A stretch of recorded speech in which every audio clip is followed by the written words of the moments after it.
Well, that summit was supposed to have started on Monday, but was shifted in honor of the late Chief of Army Staff who died in a fatal plane crash that also saw the death of some other senior military officers and as well as the crew who were conveying them to Kaduna. But nonetheless, it started now, and you can already hear some of what was said at that conference yesterday. The Sultan seemed to be tired of talk. The Oni of Ife was saying, well, it's not very safe in the villages these days, yet the traditional rulers are, forced to be there.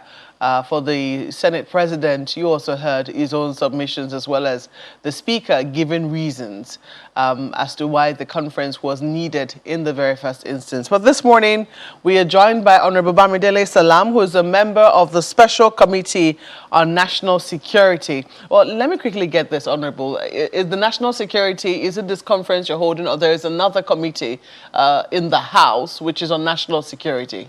Yeah, the House has a number of committees that deal with different aspects of national security. Indeed. But this one is a special committee to organize the summit and to collate all the views and recommendations for both executive and legislative action. So this is a special committee of 47 members, headed by Mr. Speaker himself, the Right Honorable Femi Gbajabiamila, with the Deputy Speaker as the Vice Chairman of that committee, and then all the principal officers of the House, and selected members of the House. So we are 47 in all who are members of this special committee on national security. So on that note, I say welcome to Sunrise Daily. Thank you very much. How was it putting this particular conference together?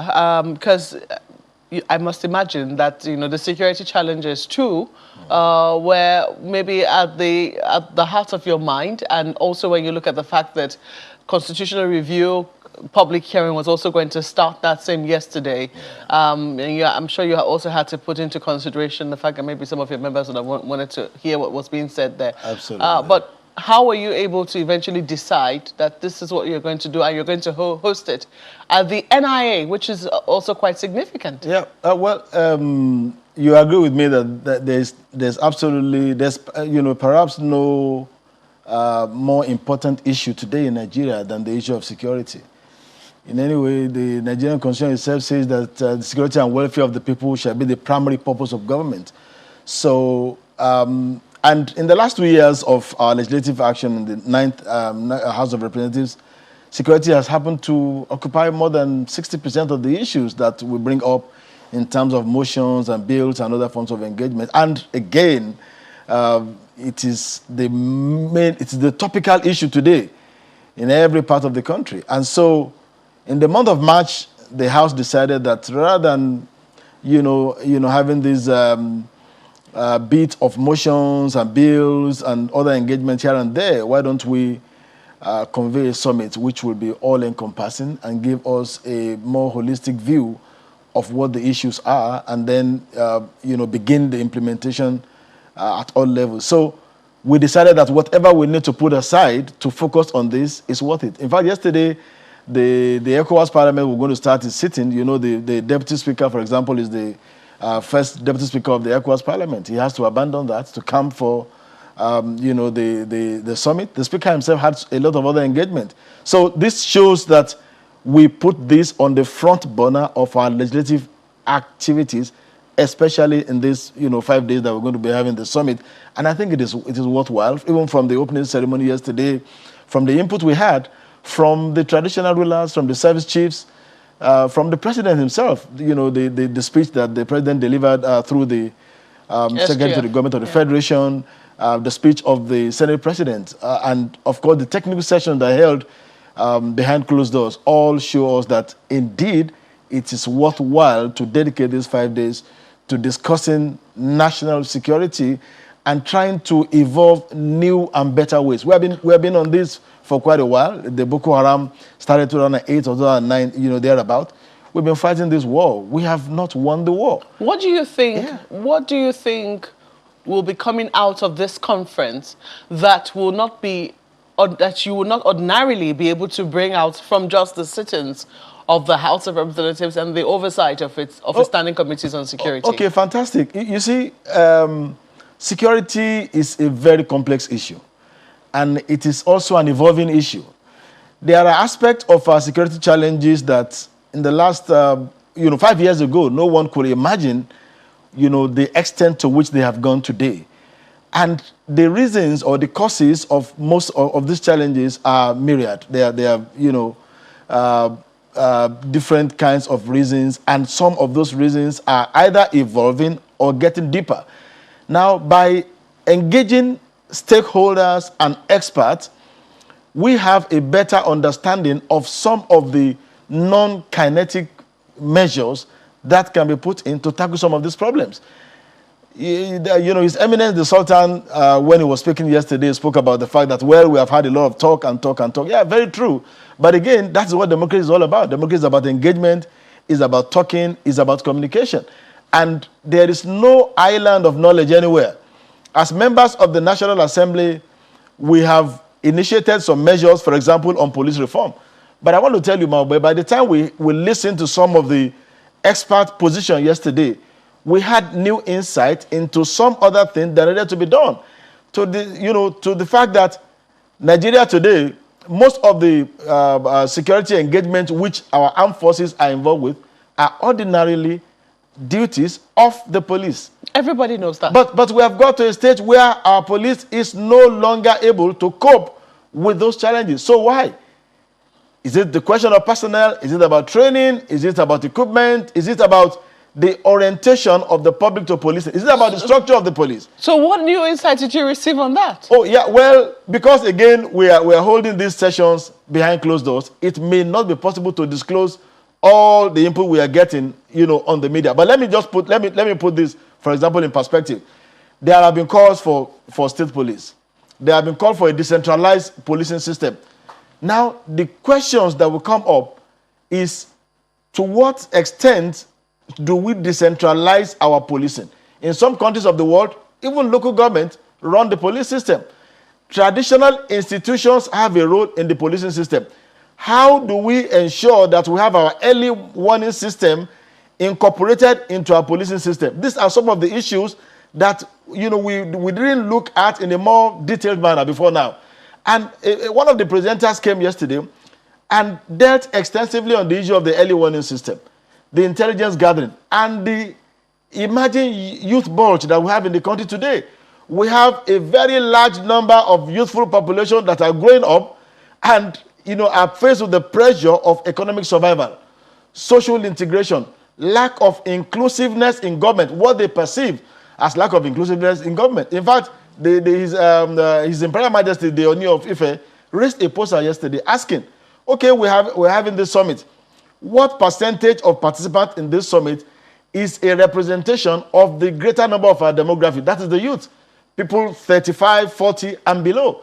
And everybody was like, oh, that's true. Why? Because the degree of their involvement, even in the political process, is one of the major challenges we have as a nation. So where people feel that they have no voice, they have no form of involvement, there is a likelihood of them resorting to some forms of violence, which will eventually be a threat even to the general firmament of our democracy. So these are some of the issues that are coming up. And it's a 5-day event.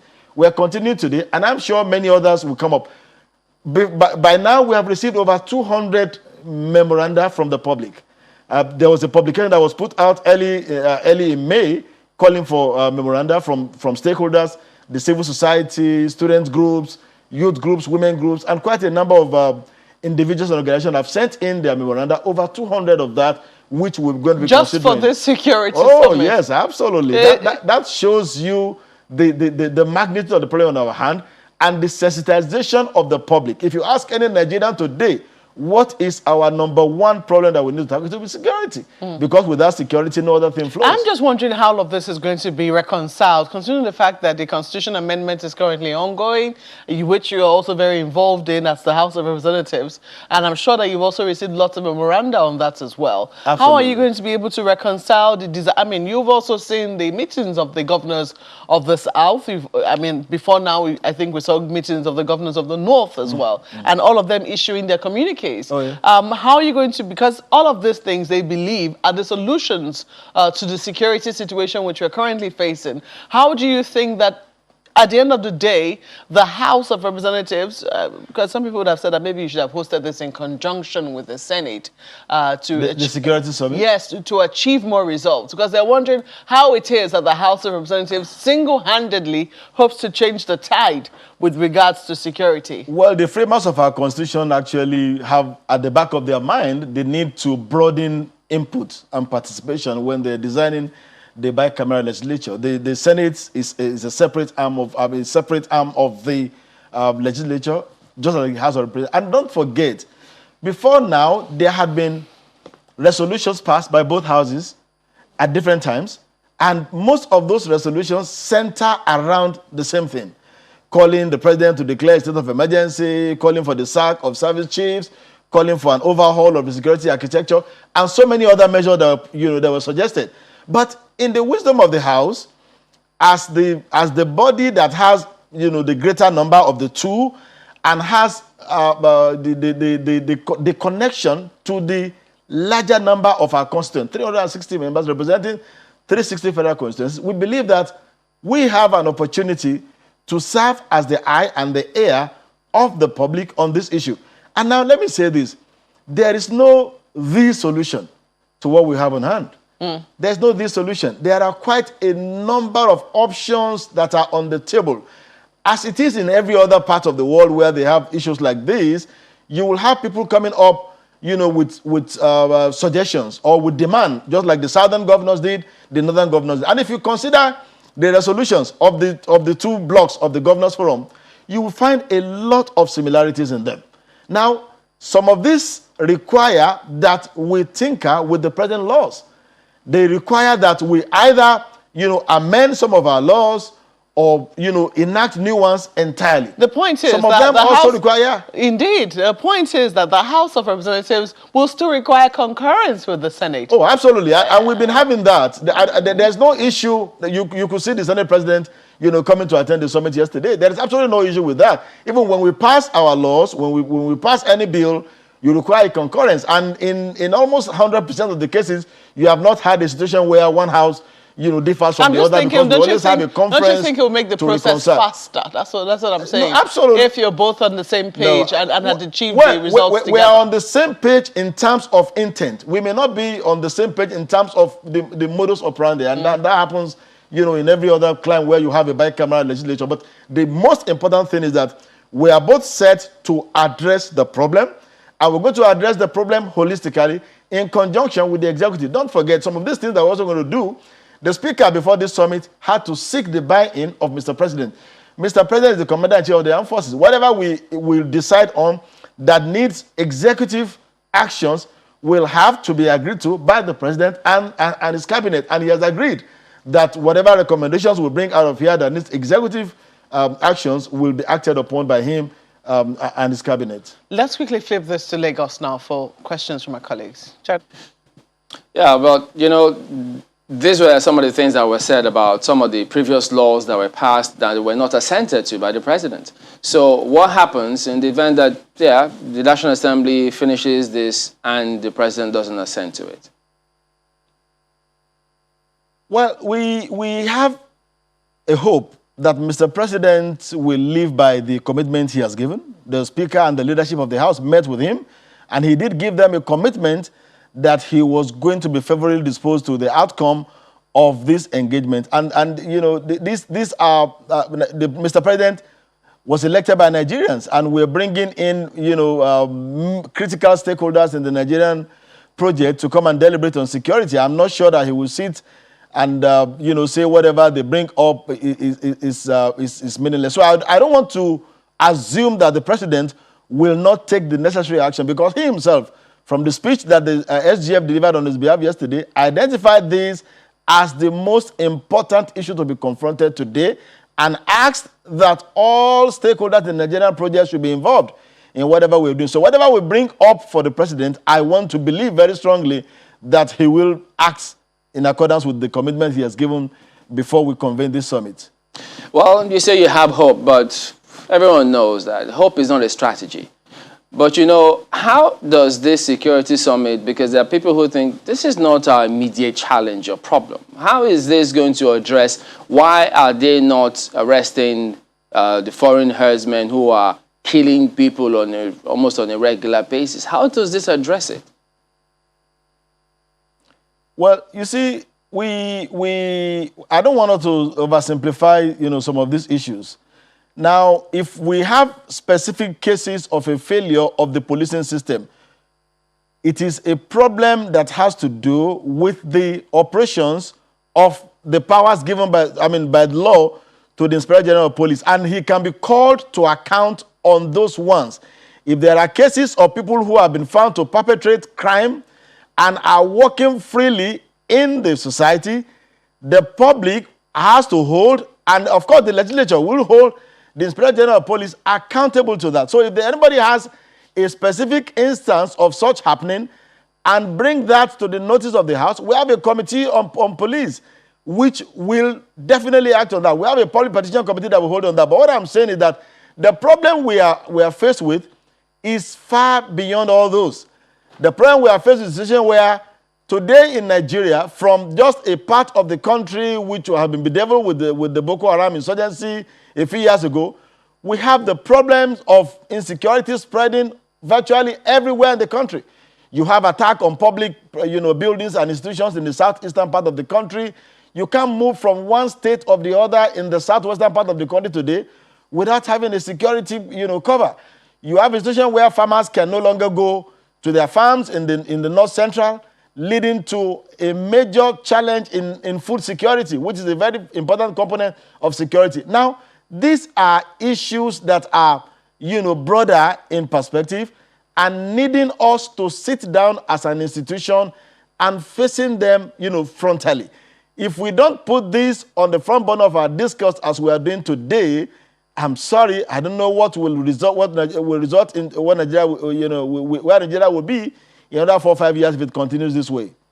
Well, Honorable, if you ask me from the from the few comments that you have made now, I could come up with 5 questions, for you, but I just have one, which will come up right after this break. Stay with us. Thank you for joining us. Well, Honorable, just something curious that you said earlier when responding to a question from Okwe was that, you referenced what the Oni of Ife said as a traditional ruler, that 70% of Nigeria's population is not represented at the summit that he attended with so many political leaders. And the question that came to my mind was, how come they were not invited? Okay, now the summit has different layers. The first layer has to do with asking for and receiving memoranda from the public. And I want to tell you, of the over 200 memoranda submitted, we have quite a number of them from our youthful population, from youth organizations, from NGOs that are youth-based. Now, what the Oni was making a reference to was the actual, a session of discussion, and it was just for yesterday. We have a 5-day program for the summit, and I want to tell you that we have some of the experts and the stakeholders who are coming to address the summit, who have from the demographic that we call the youthful population. Between now and Saturday, he was actually making a reference to the opening ceremony, where we had also to control the number of people in the hall due to the COVID-19 protocols and what have you. But like I said, we have had input, over 200 of that, and many of those inputs are from youth-based organizations.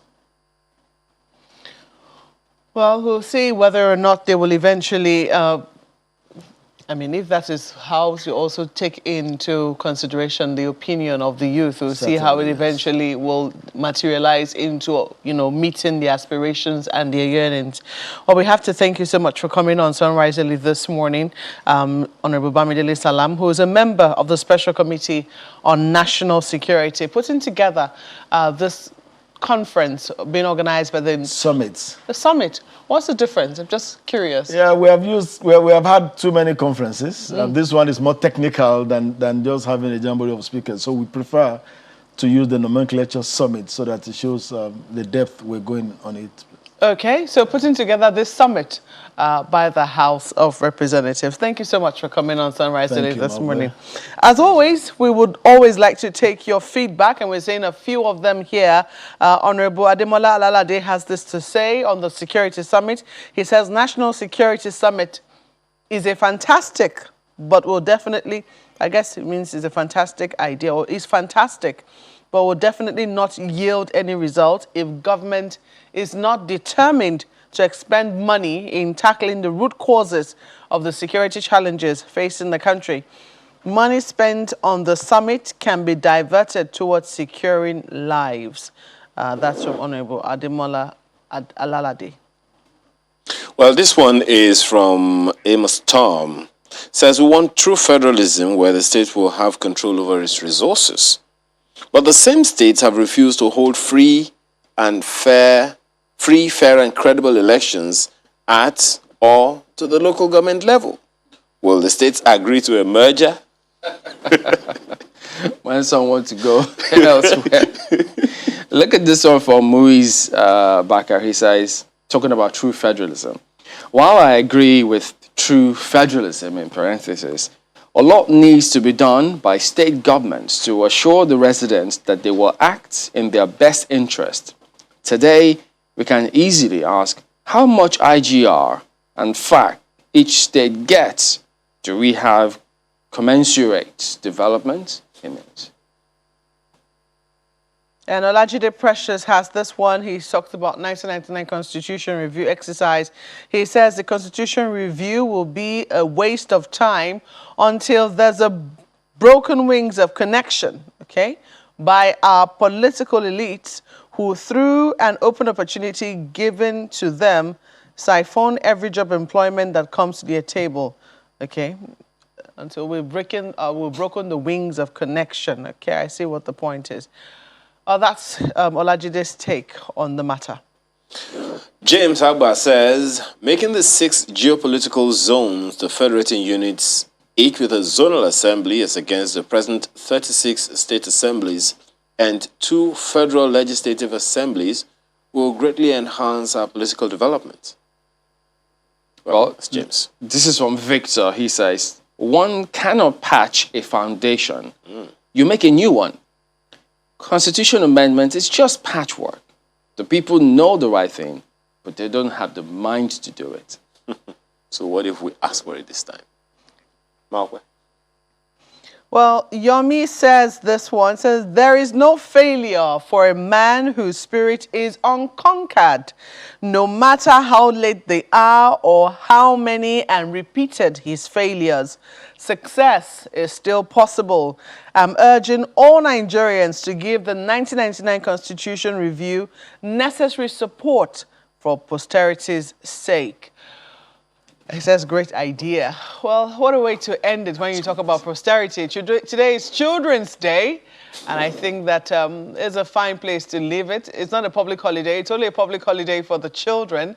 I think that as much as possible, we need to spare a thought today for the children in our communities and see what we can do to make them smile, especially those who are orphaned and those who have no one to care for them.